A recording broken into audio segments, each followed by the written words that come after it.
காவல்துறை விசாரித்த அண்ணா பல்கலைக்கழக மாணவி வழக்கில் 157 நாளில் தீர்ப்பை பெற்றுக் கொடுத்திருக்கிறோம் என்று கனிமொழி கூறியிருக்கிறார். டிசம்பரில் நடந்த நிகழ்வில் குற்றப்பத்திரிகையை தாக்கல் செய்து தண்டனை பெற்றுக் கொடுத்திருக்கிறது காவல்துறை என்றும் கனிமொழி கூறியிருக்கிறார்.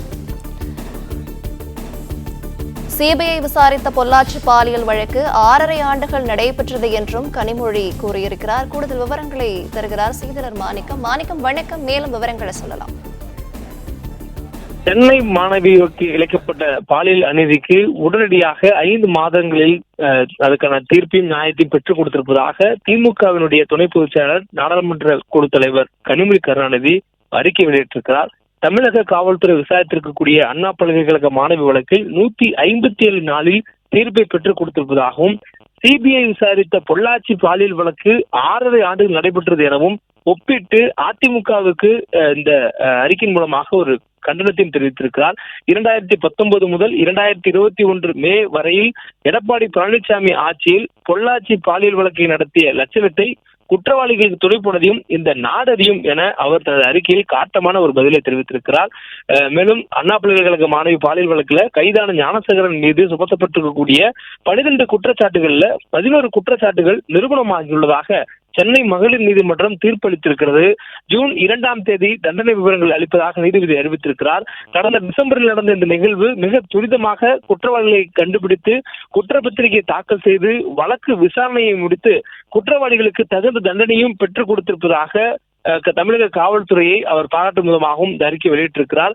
தொடர்ந்து இந்த வழக்கு தொடர்பாக கடந்த ஜனவரி 8ஆம் தேதி சட்டமன்றத்தில் முதலமைச்சர் மு க ஸ்டாலின் பேசும் பொழுது இந்த வழக்கின் குற்றவாளி மீது தயவு தாட்சண்யம் இல்லாமல் காவல்துறை நடவடிக்கை எடுக்கும்.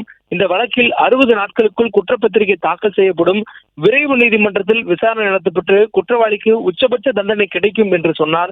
அதனை செய்தும் காட்டியிருக்கிறார் என்று முதலமைச்சருக்கு தனது பாராட்டையும் கனிமொழி கருணாநிதி தெரிவித்திருக்கிறார்.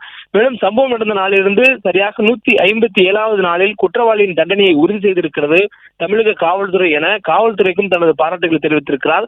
இதனூடாக இந்த வழக்கில் சென்னை உயர்நீதிமன்றத்தில் சிபிஐ விசாரணை கேட்டபோது சிபிஐ விசாரணை தேவையில்லை என டிஜிபி அறிக்கை தாக்கல் செய்தார்.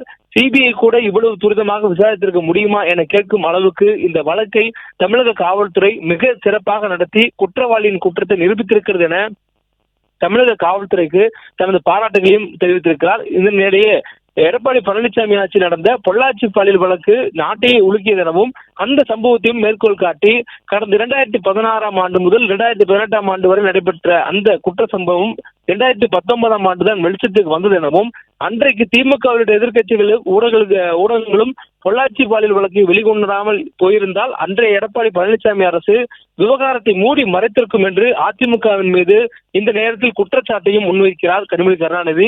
மேலும் அதிமுகவுடன் சம்பந்தப்பட்டிருந்தால் வழக்கு பதியாமல் இழுத்தடிப்பதோடு பாதிக்கப்பட்ட மாணவியின் அண்ணனையே தாக்க முயற்சி எடுத்ததாகவும் தொடர் குற்றச்சாட்டை வைத்திருக்கிறார். மேலும் இதுல 2019 மார்ச் 4 முக்கிய குற்றவாளி திருநாவுக்கரசு கைது, அதாவது அந்த பொள்ளாச்சி பாலியல் வழக்கு கடந்து வந்த பாதையை குறிப்பிட்டு பேசக்கூடிய கனிமொழி 2019 பிப்ரவரி 24 பாதிக்கப்பட்ட மாணவிகளுடைய புகார் வழக்கு பதிவு செய்து 3 பேர் கைது செய்ததாக தெரிவித்திருக்கிறார். மேலும் தொடர்ச்சியாக இந்த அறிக்கையில தற்பொழுது இந்த வழக்குல தீர்ப்பு 157 நாளில் பெற்றுக் கொடுத்திருப்பதற்காக காவல்துறைக்கு பாராட்டியும் தமிழக முதலமைச்சரை பாராட்டியும் அறிக்கை வெளியிட்டதோடு பொள்ளாச்சி வழக்கை ஒப்பிட்டு எதிர்க்கட்சி தலைவர் எடப்பாடி பழனிசாமி அவர்களுக்கு தனது கண்டனத்தையும் பதிவு செய்திருக்கிறார்.